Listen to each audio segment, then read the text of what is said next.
The Thunderbolts film score is some of the best emotional musical storytelling that I've ever heard in a Marvel movie. That's because it doesn't just mirror these characters, but it actually reveals who they are, and the way that it does is kind of genius. Let's just take a listen to that main theme.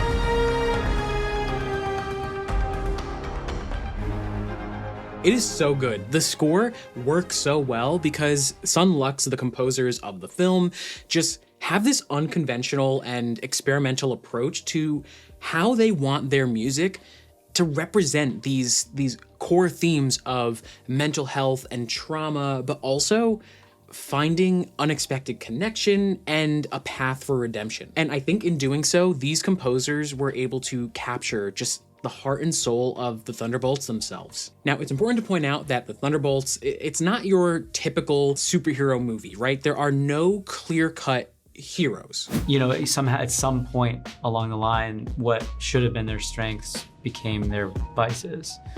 And I think that's an extremely human experience. The idea is that the individuals that make up this team are just complex and flawed. And if you're anything like me, when Marvel announced that they were doing a Thunderbolts film, I kind of was just confused. I was like, who? But when I went and saw it in theaters for the first time, I absolutely loved the movie, but I really fell in love with the score. I literally went back a second time just so I could take notes. I really wanted to hear the music in context with the film, but also get a better understanding of how the music influences the arcs of these characters. And I should probably point out that this video will contain spoilers. So at one point, Valentina, who is kind of like the antagonist for a majority of the film, calls the Thunderbolts effective losers. Antisocial tragedy in human form. XOXO Valentina. And I think Marvel just did a really good job leaning into the emotional side of seeing these people as just discarded individuals of the MCU. It's just wild to me because I really wasn't expecting much from the Thunderbolts, but it's honestly become just one of my favorite Marvel movies. And a big reason actually is because of the score. So in this video, I want to explore just how these musical themes capture the team's brokenness, their disappointment in life, and their path towards redemption, but also understand how Sun Lux's approach to the score actually influences the rest of the film. All right, so let's take a listen to that main Thunderbolts theme again. I want you to notice and pay attention to how this doesn't sound quite like a superhero theme, not like the Avengers, not like Captain America, right? It has this darker, grittier sound.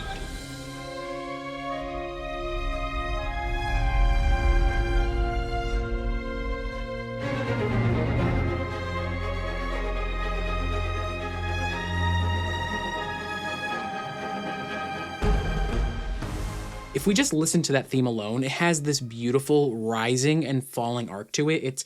It's melodic, it has this lyrical sound. I tried mapping it out in Logic real quick, so this is just the melody itself.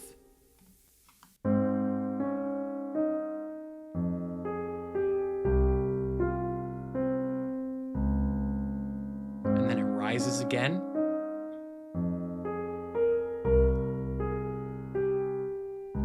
Right? There's a little bit of heart to it. There's a little bit of kind of deeper emotion attached to that. If we were to compare it to something like the Avengers theme, that's gonna sound so different because that's gonna have those big jumps, that's gonna have the raised six. It has just this heroic, natural feel to it, baked into the theme itself.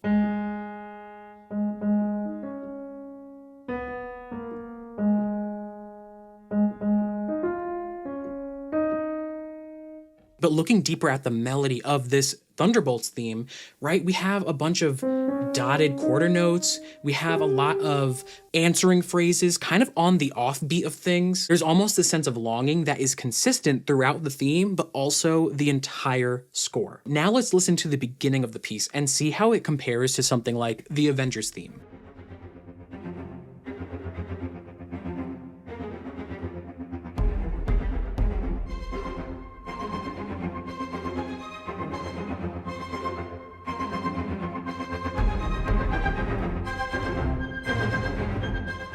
So if you listen to the ostinatos, if you listen to the winds and those high strings, a lot of this relies on off beats. And I think that is a perfect reflection of who the Thunderbolts are as a team. And now let's take a listen to the intro of the Avengers theme.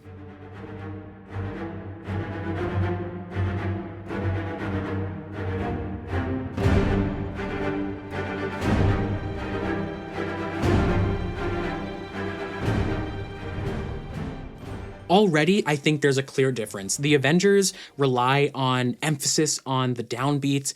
It relies on the chord structure. We get that raised 6 in the key. But compare that to the Thunderbolts, that's a lot more rhythmically interesting. There's a lot more going on. There's also like this transgated synth that kind of outlines a lot of these rhythmical passages. And in a way, Sun Lux was able to blend ostinato strings with the sound of a synth, and it works so well. Now, there's actually another theme that really stands out in this piece, but also throughout the rest of the film. And at first, I thought this was the Sentry theme. So if you saw the film, Sentry is actually the quote-unquote hero that Valentina created. She was using human test subjects to try and create Earth's mightiest hero, stronger than all the Avengers combined. And of course, it all goes wrong. The character of Bob, who is supposed to become Sentry, it's kind of like his inner darkness, his inner void got superpowers instead. And at first I thought I heard this theme in association with Bob or Sentry or even the Void. But the more I listened to the entire score, the more I would hear it pop up in other places of heroism. So I actually think that this theme is probably better off as a redemption theme. So I'm going to play out what the theme is, but then we're going to take a listen to how it's used in other contexts.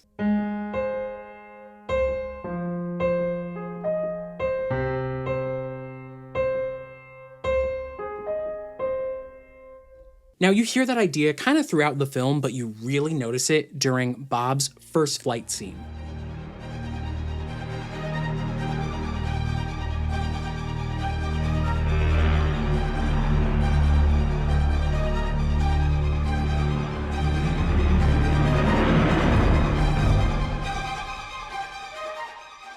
Now, looking at the theme itself and the structure of that theme, it's just inherently outlining a major chord. So if we look at the key of First Flight, we're repeating that G,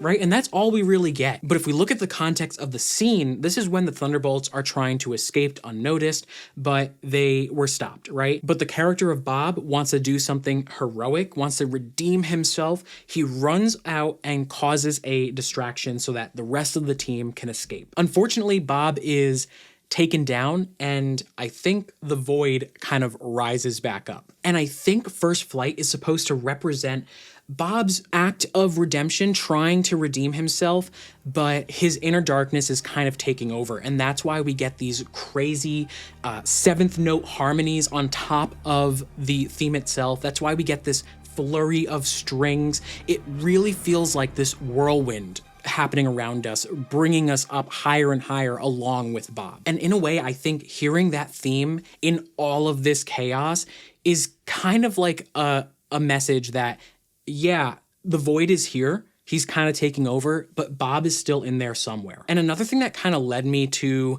this realization that this might be more of a redemption theme is when we take a listen to It's Bucky. This is a moment in the film where the Thunderbolts are being chased by Valentina's squad. And Bucky Barnes, the Winter Soldier, comes to save the day.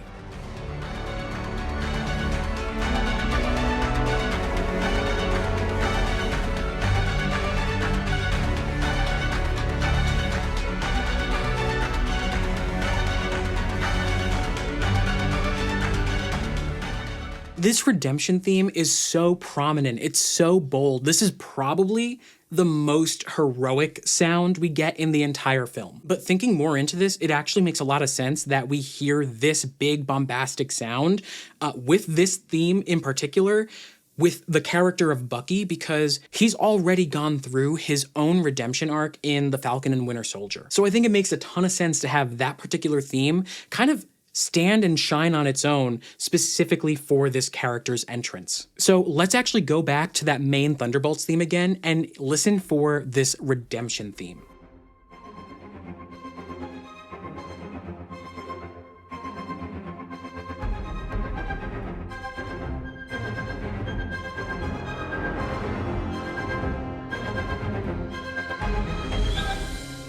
So it's deeply ingrained into this Thunderbolts theme. I think it makes a lot of sense for this team to then be redeemed, and it's clearly reflected in the music itself. So if we were to take a look, the main theme is clearly outlined, but you can also hear the redemption theme as well. And another thing I want to point out that is very consistent throughout the entire score, it's actually a big foundation of what the rest of the score is built on, is this bass line. And here it kind of outlines that A flat to F minor, C minor chord.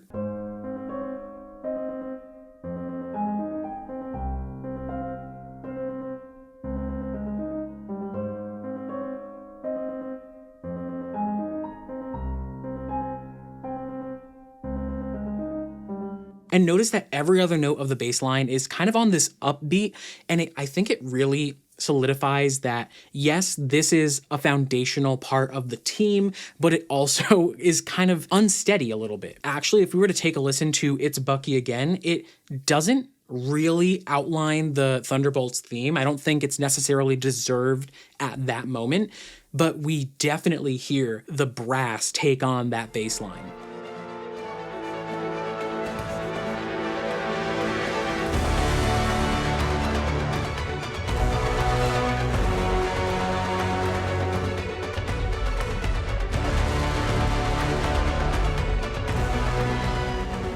It's great. It's great. We don't really hear the Thunderbolts theme, but we get the foundation and we get that redemption theme as well. And there are actually other moments where Sun Lux is able to incorporate these themes into smaller, more intimate moments as well.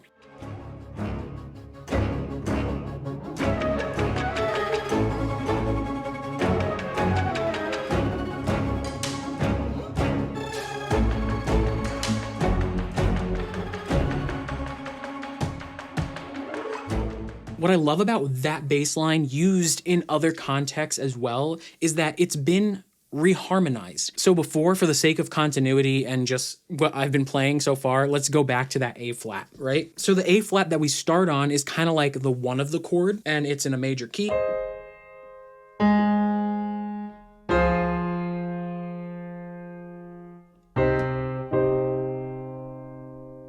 But in something like the track of I Needed That Face, it was actually reharmonized so that instead of going from a major 1 to a minor 6 to a minor 3, we actually go from a major 6 to a minor 4 down to what is now the new tonic of minor 1. Listen to that again.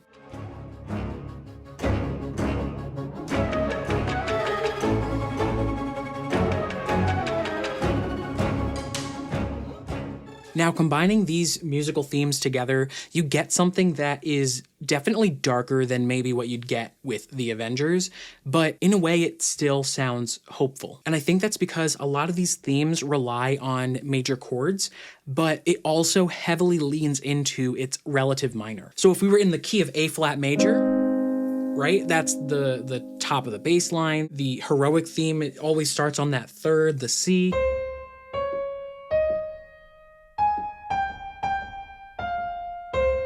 Right, but also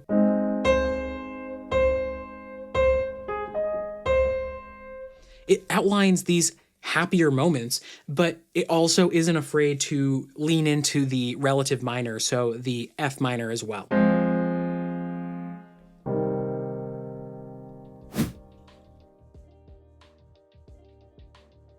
Now, I love these themes. It's such a fresh take for a Marvel movie, and that's why I think we need to take a step back and kind of understand who the composers are. Sun Lux is a band that started off just as a solo project with Ryan Lott. It then kind of evolved and expanded to include Rafik Bhatia and Ian Chang. And so much of their original work is experimental and just uniquely them.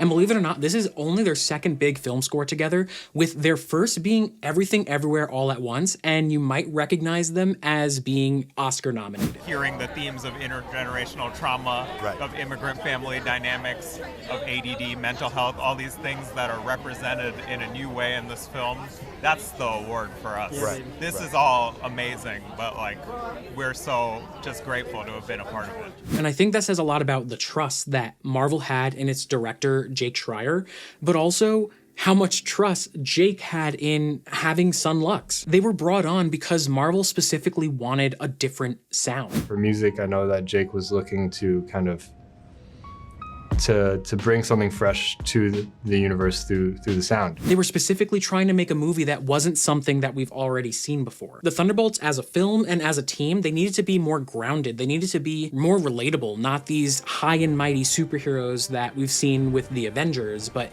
people with flaws and people with imperfections. And I think that the Sun Lux musical identity really helped that narrative move forward. There wasn't ever this like, okay, now step in line. It was, okay, bring yourself to this. And, you know, in the case of both films that we've had the pleasure to work on as a band, that's been true. You know, bring who you are to this. And if you were to go back and listen to the entire score, as a listener, you get this satisfaction of recognizing these themes and how they were reinvented. And it's almost like finding these little Easter eggs throughout. But what I really love is that Sun Lux was honestly encouraged to be themselves, approach the score as themselves. They had to think about what were the core messages at the heart of the film and try and figure out a way to use music to represent that in a way that was unique, in a way that was creatively fulfilling. There's actually an interview with Sun Lux where they talk about how instead of writing something for each character individually, it's more about writing for the film's themes and writing for different relationships. There was this kind of chance instead to think about not even necessarily themes for characters, but themes for relationships or evoking a sense of place with a particular kind of color of sound. Now, Sun Lux really had to get into the minds of these characters, of the team. So I think a large part of the success that we hear with this score, with the film, comes down to how early they got involved with the project. They started working on music months before shooting even began. Prior to that, for a whole year plus, we had been working with Jake developing themes in advance of them shooting anything. In fact, at the first table read that the actors did, there was a suite of our music that Jake wanted to play them so that they would get a sense of the sound that he and we were dreaming up for this film. But here, Sun Lux was able to use their music to influence the performances of the actors. And what I really appreciate about Sun Lux taking on this project and approaching it in just a new way, in a way that feels authentically them, is creatively them. They understood the assignment. They knew who these characters were. These are people who are not perfect. They're people who are meant to be discarded. And so in writing the music, they use things like, you know, kitchen utensils, pots and pans, and like wooden planks that were meant to be tossed out in the trash. And I think this all just reinforces the idea that they are discovering their own unique rhythm. They are exploring all of these different sounds. How could they create these fragmented, just tense textures? How could they get the orchestra to play in a way that reflected these imperfections of the team? Let's take a listen to how they were able to blend these live performances with these crazy experimental elements.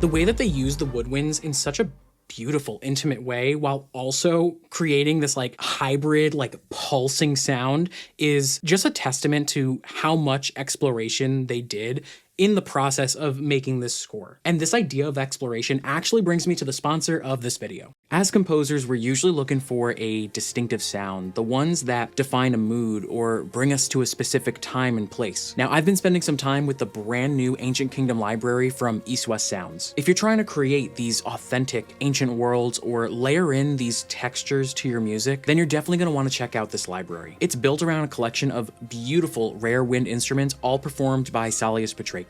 You'll find sounds like the bansuri, the smooth double shepherd flute, or even my personal favorite, this expressive verbena. Something I really appreciated was the amount of realism that's recorded into these samples. As I was exploring, I could just feel how natural these performances were, which makes a huge difference when writing mock-ups. These instruments all come with a comprehensive set of articulations like your longs, shorts, effects that give you the tools that you need to get that expressive sound. And if you're familiar with the East West Opus engine, you'll get the 3 mood presets like classic, epic, and soft. And for me, that's given me a more efficient workflow. So if you're looking to expand your palette of sounds with some genuinely inspiring world wind instruments, then definitely check out the Ancient Kingdom library from East West, linked in the description down below.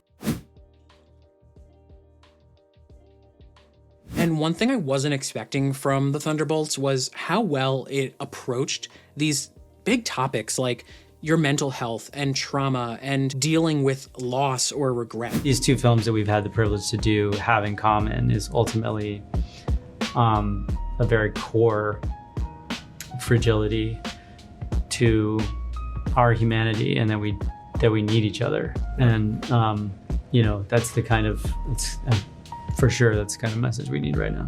And so Sun Lux created what I guess would be the emotional theme. It's a lot of times throughout the film, it's rooted in moments of pain, it's rooted in moments of sadness. And I think it really reflects what the whole film kind of revolves around. It's the void, the inner darkness within somebody. And even though it does reflect that darkness, it's not meant to be evil.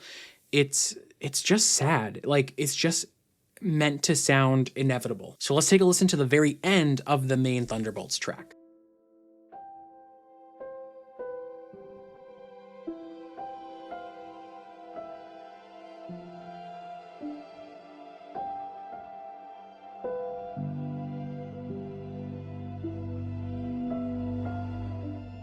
Especially there's something so emotional about a solo piano taking on that melody. So let's break down at least what's going on in the theme. So in that piece, we kind of hear the piano doing this.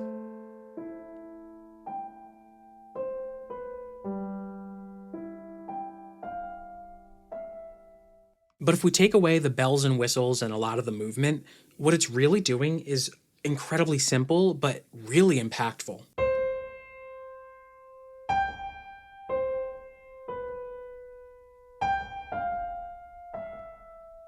And a lot of times, just those 2 types of phrases, the jump, as well as the fall at the top. We hear these 2 elements throughout the score as well, and it is done so beautifully. Let's actually take a listen to the first track on the album called There's Something Wrong With Me. And this is actually the first line of the film. This is the character of Yelena. She's kind of the main protagonist of the film, even though it is a team-up movie. She's explaining how she feels like there's something wrong, she feels a little empty, she feels like there's just something missing in her life. There's something wrong with me. An emptiness. I thought it started when my sister died, but now it feels like something bigger. Just a void. She specifically brings up this call to the void. And of course, this is all happening as you see her jumping off of the tallest building in the world. So let's take a listen.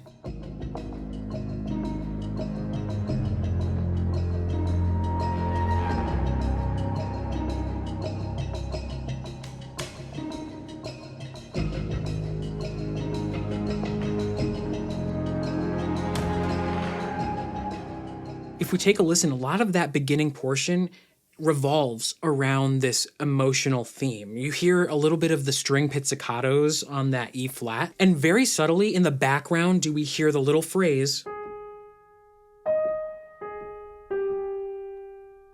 and that's it.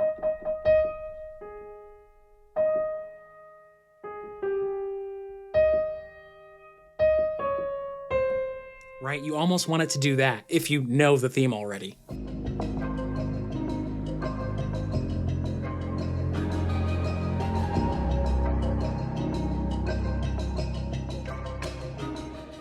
And right there, I don't know if you caught it, but you have these like breathy winds kind of outlining the redemption theme. It's just a beautiful, subtle addition that you wouldn't even pick up until you went back and listened to the music. But this is a great example of how Sun Lux uses these core elements, these core musical ideas, and just incorporates them into different sections of the film. And I think it's really effective with a piece like There's Something Wrong With Me. On the surface, it's supposed to be this like spy scene. She's breaking into a facility, she's sneaking around, but at the heart of it are all of these emotional elements that we've heard that on your first listen, you would not even pick up on. There's another track called Forest Memory, and in that scene, Yelena goes back into her memory of a time that she deeply regrets. She looks back on it with a lot of pain. But at this moment, we hear that emotional theme presented in this almost eerie atmospheric synth.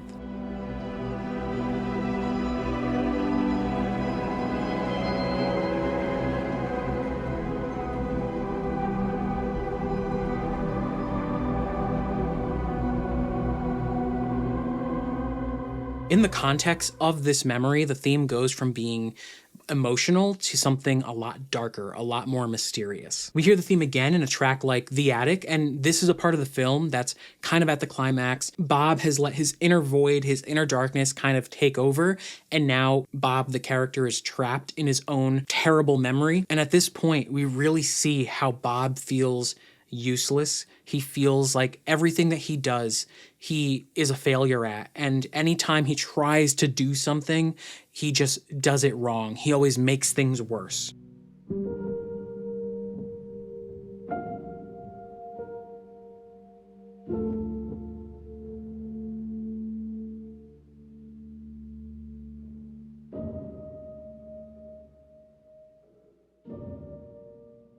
Notice how much effort it almost sounds like it's taking just to play one note after another. Notice the gap in time, the rest between note after note. It really is supposed to reflect this particular scene of how helpless, how hopeless Bob feels. But as the film progresses, Yelena actually finds Bob. She tries to remind him that he's not alone. We all have these darker past, maybe things that you're not proud of, but there's also room for redemption. There's room for growth and healing if you let other people in. And that's why I absolutely love one of the final tracks of the film called Not Alone.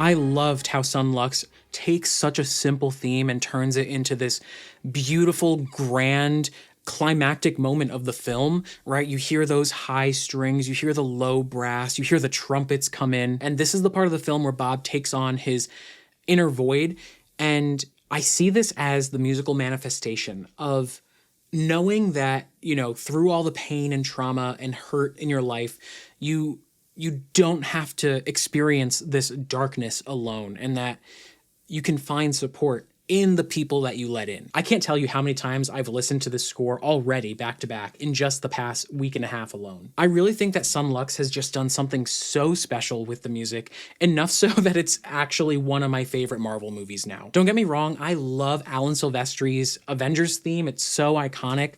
I love Michael Giacchino's score for Spider-Man and Ludwig Göransson's Black Panther score, but there's something so relatable specifically about the Thunderbolts music. It's so intimate, it's so down to earth, but it's also so unexpected and like experimental. It makes me feel like regardless of what we do, regardless of who we are, there are moments of redemption. And in a weird way, I can see myself in the Thunderbolts, the new Avengers. I just really think that the film itself, the way Sun Lux approached the scoring process, even before anything was shot, it just is deeply ingrained in the heart of the story. And I think it's so perfectly reflected in the final product. And I need to know, is there anyone else out there that loves the music as much as I do? Because I just can't stop listening to it. So let me know in the comments what you think of the music, what you think of the film. And if you want to check out even more, YouTube thinks that you'll like this video next. So I'll see you over there. And as always, happy composing.